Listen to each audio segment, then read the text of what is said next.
Hi there, it's Jen, and it is Friday, August 23rd. I'm here live with you. I just want to make sure my volume is turned up here. Hold on a second. There we go. If you're there with me, please let me know. And if you are, it's saying my mic is muted. Just a sec. Hopefully that's not muted. If you're watching the replay, please let me know. So I've been a demonstrator for over 21 years, and I go live here every Friday on both Facebook and YouTube and make a card for you using Stampin' Up products from start to finish. So I've got a really pretty project today, and it's a fall project because it's felt a little bit like fall this past week here in Kingston, Ontario. I don't know where you are, although it is getting warmer, so maybe there's a little bit of summer left. Okay, so what I want to do first is I do a draw for the card that I made the week before. So this is the card that I made the week before. I had made a couple variations of them, and actually they're almost ready to be on my website. So you'll see that as a post on my website using this pretty die and pretty papers. And of course those papers are on sale for another few days until the end of the month. So what I want to do here is I want to share my screen, and I'm going to go to my comment picker. So if you have made a comment on that post or liked or shared it, then you're automatically in this draw. And as long as you're Canadian and not a demonstrator, then you can win. So we're just going to go through here. Nicole, and funny, this is the day, one of the days that Nicole can't join me, I don't think, live, but Nicole, you're the winner. How fun is that? So congratulations, Nicole. And how you get in on the draw for this week's card is just to simply to like, comment, or share what I'm doing right now. So let's just see here. I see, hello Vila, how are you? Okay, so I'm going to put that aside and give that to Nicole. And I've got my craft table out here, and I'm going to start. So first thing is, when I was thinking of fall projects, I always like to start by thinking about color. These were some of the colors that I pulled out that I thought would be nice for a fall project. And I should show you the stamp set I'm going to work with first. It's called Rustic Crate, and it's a beautiful stamp set. It actually has some poinsettias, so you can use this for Christmas. And then it's got some sunflowers and pumpkins, which is what I'm going to use, and then just some flowers. And it's got some nice greenings with it, which I'm actually not going to use any of them, and a basket. So, and the dies are kind of fun too, because you can take that basket and make it really 3D. There's a handle, and there's even some little gloves in here, and there's a little greeting. So I'm going to use some of that stuff, but not all of it. So I was thinking of this image here, and oh, Nicole is there. Yay. Watching in the waiting room. Well, Nicole, I don't know if you know, but you just won the card from last week. And hello to Beth too. So I was thinking of yellows and stuff. So the colors I have here are Daffodil Delight, crushed curry, wild wheat. You can see there's quite a difference in the wild wheat with those other two yellows. It's quite more brown. Then pumpkin pie, of course, for the pumpkins. This is copper clay, and then old olive and mossy meadow. So those were kind of the colors I wanted to start with. And then I thought I would use this designer series paper here. It is called Meandering Meadows. I was going to say Mossy Meadows, but Meandering Meadows. It's a cute little 6x6. It's actually on my This or That this week, I believe. Or maybe it's coming up later. Anyways, I think it's coming up later. So it's got all the, and I've used them before. So you've seen me use these papers. They're very pretty scenery type papers.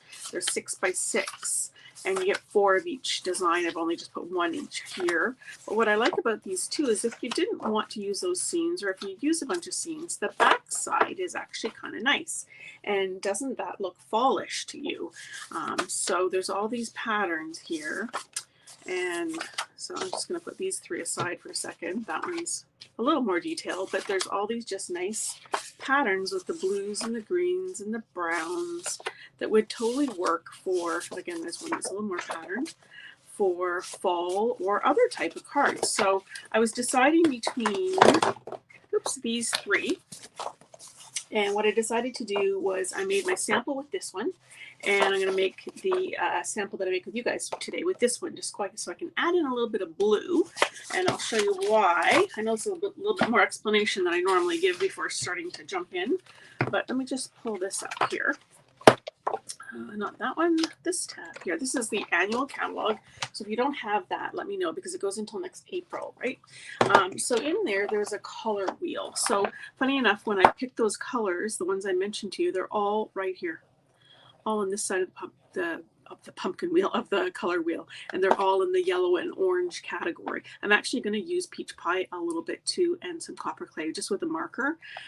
So they're all in that area. So one of the things you can do when you're doing colors is you can do colors that are opposite each other on the wheel. They're called complementary. It actually does explain that a little bit right here. Complementary to orange colors are blue colors. So that's why I thought I'd pull in a little bit of blue. Okay, so that's my theory on all the colors and stuff I'm going to do. So I'm going to start with a little piece of, she said, hopefully, basic white. Well, I've got this little piece I'll use here. I don't need it to be a shape, but I have that shape. So hello, Nicole did say that, and hello, June. How are you? Okay, so I'm going to get my stamp set here. And so this has got lots of detail on it, this image. So I'm going to ink it up this way with my Tuxedo Black Memento ink. This is the best ink for using blends markers. Just making sure it looks all inked here. And then I'm going to stamp it here on my piece of basic white, like so. Okay, and then I'm going to give it a second and I'm going to color it in. I've got a piece of scrap paper. So while I'm waiting, let me just show you the other colors here that I have. I've got, this is very vanilla, so hopefully you can see the difference with very vanilla and white. Now the lights are quite bright in order to, I'm just going to move this light over, maybe it'll show it in order for the video to be good, so hopefully you can still see the difference. It's almost a white, it's like a cream really, but it is lighter, so more yellow. And so I've got a little circle here, I've got a piece of the copper clay, there's the designer series paper that I've cut down, and there's a piece of crushed curry. So those are my colors. The other thing I'm going to do, while that's drying for a second, is I'm going to take my piece of copper clay here. Did I just make it go darker? I hope not. And this is a piece of adhesive sheet. So they come in great big strips, which do I have a package here? Yes, there we go. They come like this, and tons of little sheets in there. And so I just like to cut them down a little bit so they're not so big. And then I'm going to peel off part of it here. And I did that the wrong way, but that's fine, doesn't matter. I'm going to stick that on here. Okay, and then I'm going to be using this in the machine in a second. But I'll wait and I'll do all the machine work at the same time. I'm just going to cut this. Okay, so that's an adhesive sheet on there. Did I pause? Let me know, because it looks like the screen is frozen. Everything okay? I just put an adhesive sheet on the back of this copper clay. Great color tool, June says it. I never noticed before. Yeah, it is actually kind of cool. Okay, so I'm going to start my coloring here. I'm going to start with the lightest color, which is Daffodil Delight, and I'm going to use the brush tip. And I'm going to color the sunflower with yellow, the light Daffodil Delight. I'm actually not being too careful here, other than where it meets the very edge of the paper, but across the other images it doesn't matter because this is the lightest color and I'm going to be going over it with a darker color, so it doesn't really matter if I go outside the lines, other than right here, right where you can see a little bit more. Okay, and I'm even going to color the corn in with that light color. Okay, so I will hold this up as I go along because I know it's not easy to see small. So there we go. And then I'm going to move to the dark Daffodil Delight. I'm actually going to use the bullet tip for this one, just because I want little wee areas here. And what I'm doing is I'm coloring any of the petals that are really underneath the top petals. So they would naturally be a bit darker. So I'm just coloring all those in. Okay, and then on the corn, I'm going to color the odd square dark, because you know that corn is never perfectly all one color. So there we go. You can see a little bit of color variation here. Hello to Mary Lynn. Okay, and then I'm going to take the light wild wheat, and I'm going to add a few more squares of corn with this darker color. Okay, and then I'm going to take the, let's see, dark peach pie is what I've got here with the brush tip. And I'm going to go just around the center here of the flowers. I'll hold that up again. I could even probably put a few dots of this darker orange in the corn, just a few. Okay, and then I'm going to go back with my dark Daffodil Delight, and I'm going to just blend out from that center. So I'll blend that peach out a little bit, and where those lines are on the flowers, just to give it a bit of color, and those light petals to make it more of an orangey yellow. So let me hold this up here so you can see. So pretty already. I have some sunflowers growing in my garden, and they're very beautiful. I did end up buying some from the market because I just couldn't wait for my flowers to be done, to be ready. And mine, I bought dwarf ones, so they're not ever going to be tall, but they're going to be pretty. And I did have the ones from the market on my table for a while, and it really did feel like fall. And like I said, here in Kingston last week was quite cool. So it felt like fall. I didn't like it. I'm just saying, I love fall, but I wasn't ready. So this is the light pumpkin pie that I'm doing here, and I'm just using the brush tip, and I'm coloring the whole thing, little sort of jabby strokes here. And it's nothing fancy, it's just the light pumpkin pie. And then I'm going to take the dark pumpkin pie, and I'm going to go wherever those seams meet and just draw those in. I actually realized that I did this the opposite way on my sample. I did the lines first, and then I went over and blended it, which makes my other one look a little more blended. So I think I'll go back in a few minutes, but I'm going to give it a second to dry, because if I blend it right now, it'll probably just merge the two colors together because it's such a small area. So if I give it a second, then it won't be quite as mergy. Okay, so now funny color that I'm bringing in here, Lemon Lime Twist. It's a green because we need to have a green for the leaves, and I wanted something sort of bright. So I'm bringing this one in because we're going to add some dark greenery in for the corn. And I wanted them to be two different colors, and this green actually does look nice against Old Olive. Even though it's quite a bright fluorescent green with the Old Olive next to it, it'll look a little more dulled down. Villa says, I love the look of those blended markers give. I do too. So pretty, eh? Okay, so I'm going to go back in now with my light pumpkin pie, and I'm just going to blend out those lines a little bit, hopefully not darkening it up too much. And you know what? If it's too dark, I can go back over it again when it's dry and add more color if I want to. So it's nice. It's still got some color and some color differentiation going on there. Okay, so my almost last set of markers, second last set of markers, I've got Old Olive here. And oh, I've got a really crappy tip on that one, so I'm going to use the bullet tip. This is one of the colors I use the most, so I've really wrecked the tip on there. And you can wreck it just by pressing too hard, or if you're coloring gems or something and you're not careful, you can wreck the tips. Plus they just wear out over time, right? Okay, so I'm going to color all that corn. Not very exciting, and again, a whole lot of differentiation until I bring in the dark Old Olive, and that'll really show a different color. So I'm going to just do the little lines here in the corn ears and just the edges around the corn. Maybe a little bit right there. Okay. So there we go. That's looking pretty good.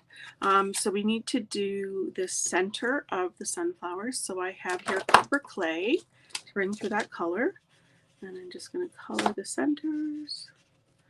And then with the bullet tip here, I can add a few dark dots of the copper clay. And I'm going to bring back in the Lemon Lime Twist, same color, but because this is dry now, I can go over top of it and get, again, a bit of a darker tone. So here we go. And I think I want to add a little bit more yellow to those sunflowers. So let me pull in the light Daffodil Delight. And I'm just going to blend out some of that color there, some of that peach that I had in there, and really make them nice and bright. And all those other colors will kind of blend together. Okay, yeah, that's better. I like that. Very pretty sunflowers. Okay, so a couple more things I'm going to do here. I'm going to take my light balmy blue, because I said on this card I was going to bring in some blue, and I'm going to do like an outline here of the image. And again, you may have seen me do this before. It's really nice when you're doing an image like this to have a bit of an outline, because it really makes the image pop. And this, I am going to die cut it, so live in front of you.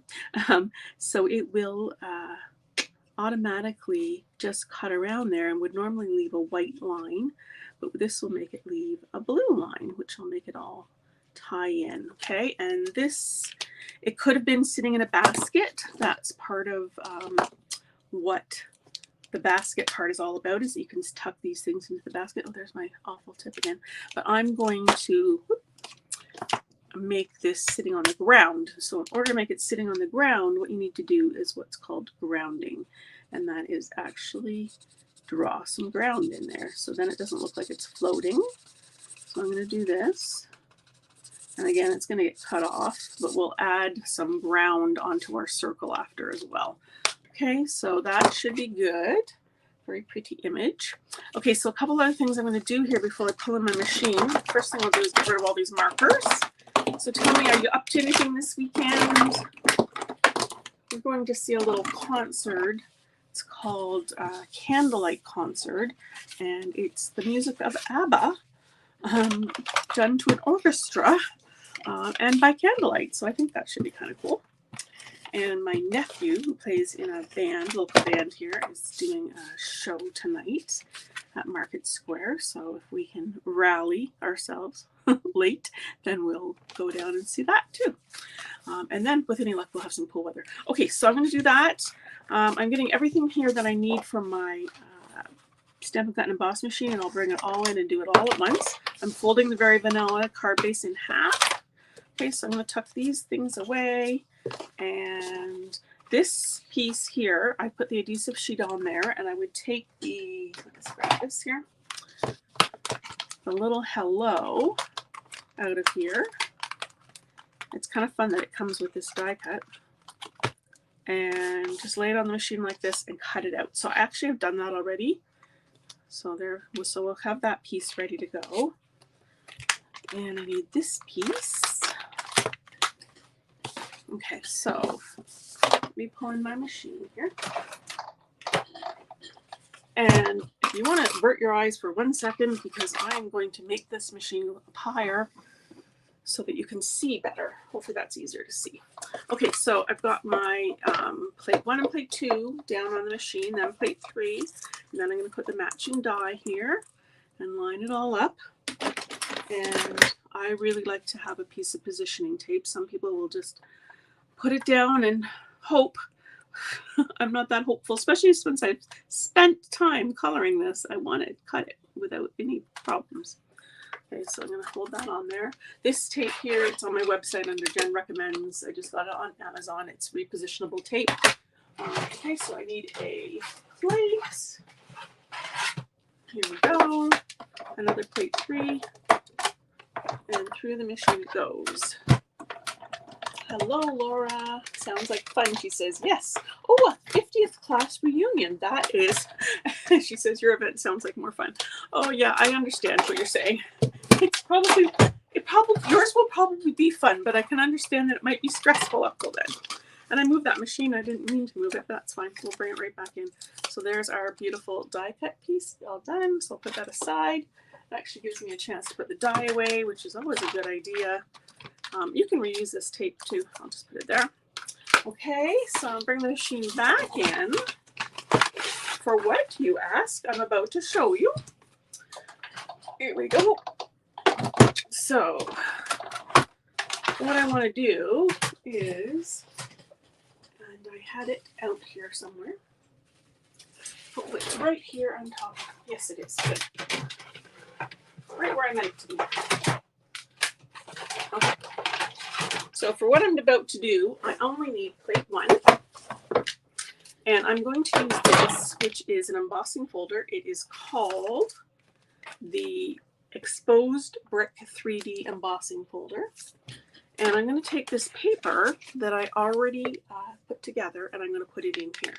Now, my sample, I did it one way, and then I decided to turn the card. So this one, I'm going to do the correct way. I want the card to go like this. And I often use that line there as a way to line up things that are directional. So because this has some straight lines in it, I want to make sure that's lined up. Okay, and then you want to start with the seam first into the machine, if you can. And then plate 4, which comes with your machine, goes on top of those 3D embossing folders. And then away we go through the machine. Laura says she has that set, and hello to Nancy. Okay, so I'll move all this out of the way.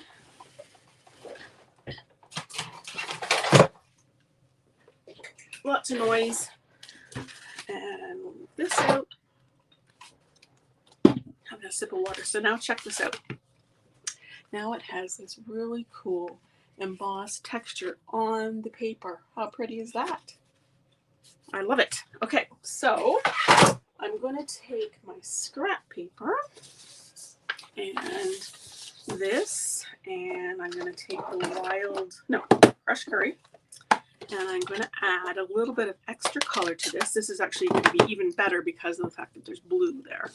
And I'm going to just dab it off on my scrap paper first so it's not so harsh, and then just go like this on my paper just to add some of that color. And what it does is it really picks up any of the raised parts, so you can really see those.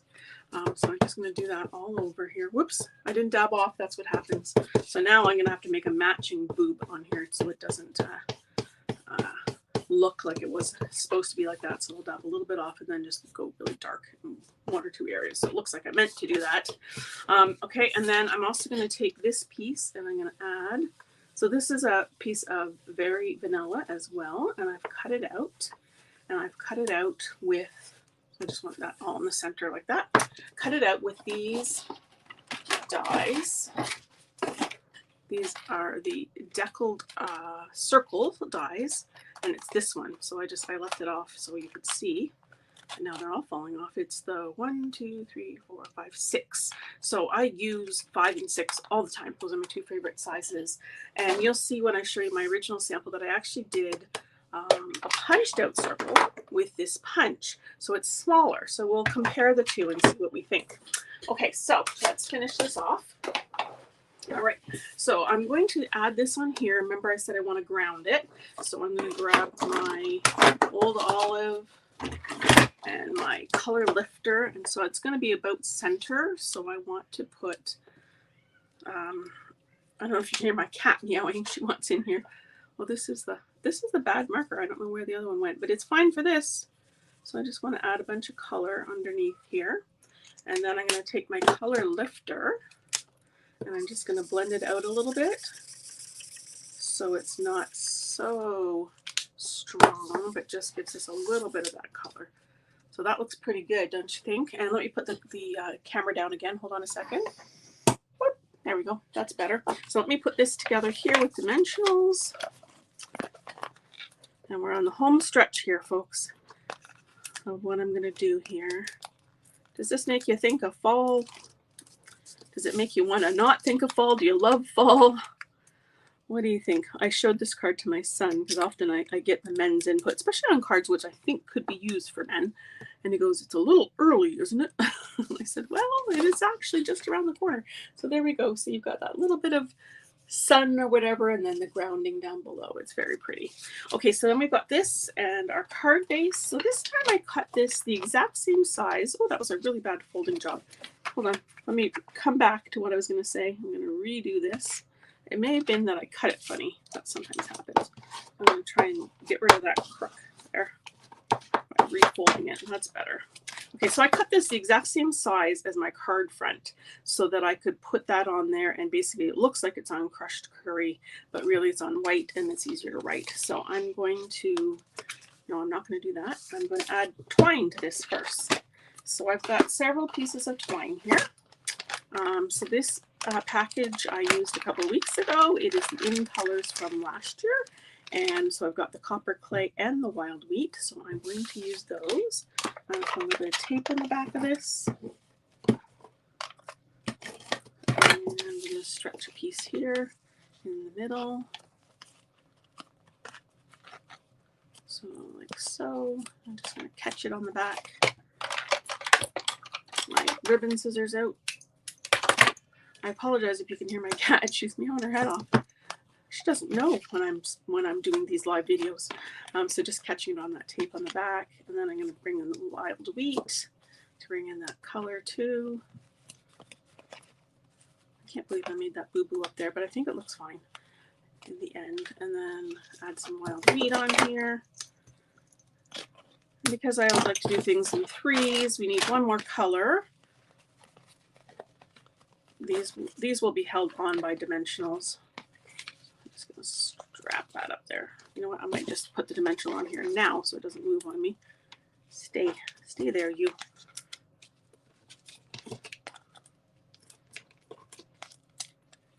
There we go. So I've got this package here, which is Baker Twine Essentials pack, and it's got white, a gray, a crumb cake, and a black, and a vanilla. How perfect is that? So I'm going to wrap this around. So I start with a little tail here, wrap it around and end over here, and do a bow. And I am going to check out your comments there in a second. So it may look like it's white, but it is really truly vanilla. And if it was white, it would really stand out more, which we don't want. I want it to all look harmonious. And yes, I did stamp my image on a piece of white, but that was because I knew I was going to have color all over it. So I thought it would be okay. I'm really dying to see how the two different colors look. Okay, so I'm just tie a loopy bow, and then I kind of just fiddle with it on the ends, pulling the ends, and then pulling the bow, and then I'm going to trim it. Okay, get all this out of the way. And okay, I make sure my card is open the right way, and then I'm going to put this on with dimensionals. So let me just add some more. So this card uses a lot of dimensionals. If you do paper pumpkin, you often have leftover dimensionals, so save them for stuff like this. I don't want it to sag in the middle, that's why I'm putting lots on here. And then I think I'll grab my Take-A-Pick tool to help me get all these ends off. You can just stab them and grab them. Oops, that was the whole thing. If you ever teach how to put cards together, you'll notice that anything that can go wrong goes wrong while you're teaching. That's just the way it is. I could do it perfectly beforehand and then make boo-boos, but at least you get to see that it's real, because I know that it doesn't always go perfectly right for everybody when you're doing this, and that's okay. I love the fact that we can fix things too when they don't go perfectly right.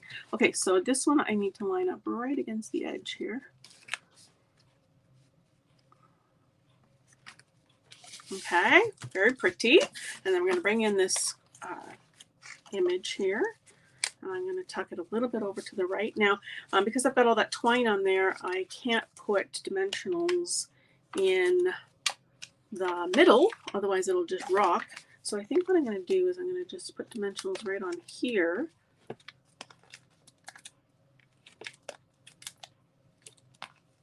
Maybe one more there.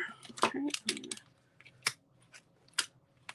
The other day, the dog had 2 dimensionals on his back, because what happens is I throw these on the floor and then they get trapped all over the house, and then he gets them on him. Does anybody have that problem with their pets? Okay, so I'm going to do that there. I've got those 3 twines. I'm going to move this one down a little bit, and then I'm going to take my little die cut hello, and it's got the sticker sheet on the back, so I just need to peel that up. You just get an end to start. I know I said I'd look at your comments, but I will in a second. Delicate work operation here. This peels off like that. And now it's sticky, so I don't have to fill it with glue or anything. And I can just stick it right on here like that. And if you did make a mistake, it's actually easy to sort of peel it up right away before it really gets stuck on there, so you can move it around. So that's looking pretty so far. I hope that wasn't off camera the whole time. I love the blue. Okay, so now we want to add bling, of course. So because I'm using the blue, I think I can pull in blue here. These are the rainbow backed adhesive gems, and I like them just because they have all these colors. So let's see here what we got. Let's add. It's not Pool Party that I used. It's more of a darker color, so I think I might use these ones, one of those, and maybe an orange one, and then maybe a yellow one up here. And then I will show you my original too. So there you go. There's my fall card. Vila says, very nice. Cheryl says, very pretty card. Hello, Cheryl. And hello, Paulette, who's going to check out the replay. Beth says she loves fall and fall colors, but not quite ready. I hear you. And Mary Lynn says, my favorite season is fall. Love the image on the decal circle. Okay, so let me show you. And Vila also loves fall. Okay, so let me just move some of this stuff out of the way, and let me show you my original sample, and we can compare what I did differently there. Just get rid of all this stuff here. Ta-da. Okay, so I actually really like the blue a lot, but here is the original, which I did with a different piece of designer series paper from that same set. So no blues in that, just oranges and yellows. I did swipe the folder the same way I did. You can notice that this brick wall is facing the other way. I don't know if you can see that here. I'll put them side by side. So this one's straight across and this one's that way. It really almost doesn't make a difference. It's just texture. And then this one was the punched out circle. So that was with the 2 3/8 inch circle punch. Thought I did that. And this was the deckled circle, which is a bit bigger. I think I like the bigger one better. This is the card that I will do for the draw for you guys for next week. I think I like it better, although this one's just fine. So this will be just a cute card to send to someone to say hello. So you can see there you've got the various twines on there. Again, that just makes it look fallish to me, having that sort of rough texture twine and bringing through all those colors. This one, the gems here, I used the peach ones and the yellow ones just to, again, really subtle. Oh, and I know what else I did on this card. I wonder if you can see it. I'm going to twist it. You see the Wink of Stella in the middle of the sunflowers? I think it's showing there. So let me just add that to this one too. So I just went like this with this Wink of Stella pen. It's just a glitter pen. And then I also went right on top of these gems. So I'll take a minute to dry, but let's see if they show up on this one. If they show just a little bit glittery, tiny bit of glitter on those gems. So this will be this one when it dries, just a tiny bit of glitter. So do you have a preference? Do you like the blue or do you like the solid yellows? Do you have a preference on which ones? Let's see here. Gorgeous Beth says, thank you. June says, very effective. Laura says, I can't wait to make that card. I missed the first part of the video. I'll have to watch again. Absolutely. You can totally watch either on Facebook or YouTube. Blue and the larger circle. June is saying she prefers this one. Beth is saying the blue. Yeah, I think what it is I love the contrast of the blue with the yellow. This, like I said, if you didn't see this one, this one would be perfectly fine, but I think I like that little bit of blue hint in there. Just nice. And then with a little bit of the gems. So very, very pretty. And blue. We're getting blues from everybody. Everyone's saying blue. So that seems to be the consensus. Yes, so I'm glad I thought of that at the last minute to pull in the blue. But it also just shows that you can take the designer series papers that you have and make them work, right? By just tying in that color just a little bit. Because again, if I hold these up, you can, let me just go back to this view. You can see here, this one, I didn't outline, I left it white. And this one I did outline with the blue. So it's a bit better. Actually, I probably should have done that background blue. That would have been nice too. But I think it's okay. There's enough blue tie in there that it works. Okay, guys, so that is all I have for you today. I wish you a wonderful weekend, whatever you're doing. Good luck with the reunion. That sounds like fun, actually. But 50 years, that's a long time to not see some people, Laura. But hopefully it all goes well and you enjoy it. So thanks again for joining me today. I'll be here again next Friday. And make sure you check out the Designer Series paper sale because that is only available until the end of this month, okay? Take care, everyone. Have a wonderful weekend. See you next week. Bye-bye.